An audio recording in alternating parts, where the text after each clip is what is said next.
Mr. Tonko, you're recognized for 5 minutes. Thank you, and thank you, Chair Womack and Ranking Member Norcross and members of the committee. I appreciate the opportunity to testify today on the fiscal year 2017 budget. Last year, Republicans and Democrats came together to pass a long-term surface transportation bill. This was long overdue and an important step to address our nation's aging infrastructure. But while there is an awareness of our crumbling roads and bridges, underground water systems are out of sight and not getting the attention they require and certainly deserve. Clean and reliable water for residents and businesses should be a given, but sadly, our water infrastructure is in terrible shape. In 2013, the American Society of Civil Engineers gave America's water infrastructure a grade of D. This hidden infrastructure has received national attention recently due to the ongoing crisis in Flint, Michigan, where aging infrastructure and system mismanagement have combined to create a shameful tragedy. There is no excuse for the actions taken by public officials to cut costs at the expense of public health and public safety, a decision which will harm a generation of children in Flint, Michigan. I certainly support more action and federal funding to assist Flint, but the situation there is symptomatic of a larger systemic issue. Our nation's drinking water infrastructure is failing.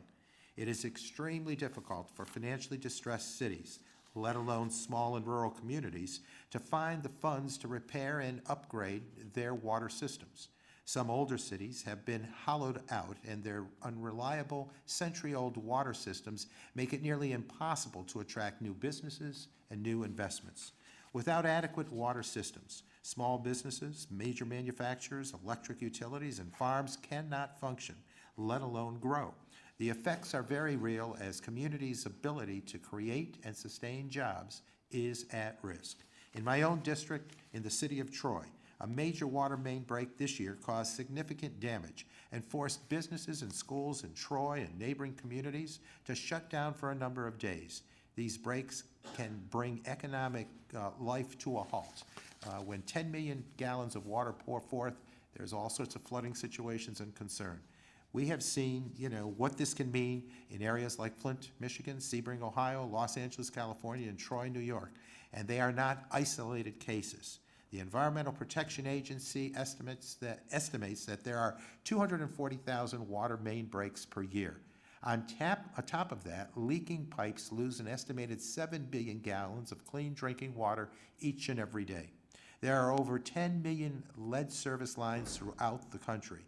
Last year, I toured multiple municipalities' water systems in my district. While unseen, these systems are immense. The city of Albany, for example, has approximately 317 miles, or the distance from Albany, New York to Baltimore, in pipes underground. This system includes pipes that are 135 years old, dating back to when Rutherford B. Hayes was in the White House. On my tours, I heard countless stories of pipes bursting and public service interruptions, all due to a decades-long habit of disinvestment and complacency when it comes to maintaining, developing, and improving the way we utilize one of our most important commodities. We must heed these warnings. Local budgets, especially in legacy cities with declining populations, are struggling to find the funding to improve and maintain their aging water systems. This cannot stand. Their comeback opportunities are taken from them. Other catastrophes can be avoided, but it will take federal leadership and investment, starting by reauthorizing the Drinking Water State Revolving Fund, the SRF, and increasing its funding level significantly. The EPA's fifth national assessment of public water system infrastructure in 2013 showed a total 20-year capital investment need of some $384.2 billion between 2011 and 2030. This is a real increase of about $157 billion since the first assessment was released in 1995. We are going in the wrong direction. We have a responsibility to maintain the infrastructure that is the foundation for a modern society and a modern economy. Otherwise, we leave our children and grandchildren a tremendous maintenance bill while jeopardizing their public health and future prosperity. I plan to reintroduce legislation to reauthorize our Drinking Water State Revolving Fund, the primary source of federal funding to support drinking water infrastructure, and I'll do that later this month. The Drinking Water SRF was created in 1996, but its authorization expired in 2003. It has not been reauthorized since. Last year, the Drinking Water SRF was appropriated at $863.2 million, $43 million less than fiscal year 2015. Funding levels have been relatively flat since the Drinking Water SRF's inception, causing greater and greater burden to fall upon cash-strapped local governments and communities. Our budget is more than just a blueprint. It is a statement about our priorities and our values as a country and as a Congress. Investing in our hidden infrastructure is the responsible thing to do, and it must be a priority of this budget.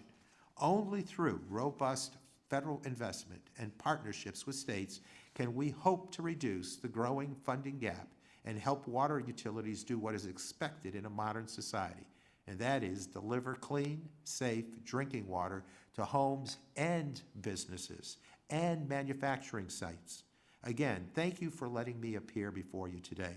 This Congress must wake up and acknowledge the unseen need for investment in our nation's drinking water infrastructure and the critical role that our federal government must play in order to meet that need. I welcome any member's input to improve the partnerships between federal, state, and local governments to tackle this funding gap, protect public health, and bring our water infrastructure into the 21st century. With that, I yield back the balance of my time and would be happy to respond to any questions that you gentlemen might have. Well, thank you, gentlemen. Mr. Norcross. Thank you for your testimony. Certainly, the cost of doing nothing is what happens in Flint, Michigan. We appreciate it. At this time, as we wait on further members to testify before Members' Day at the budget, I will declare this hearing in recess, subject to the call of the chair.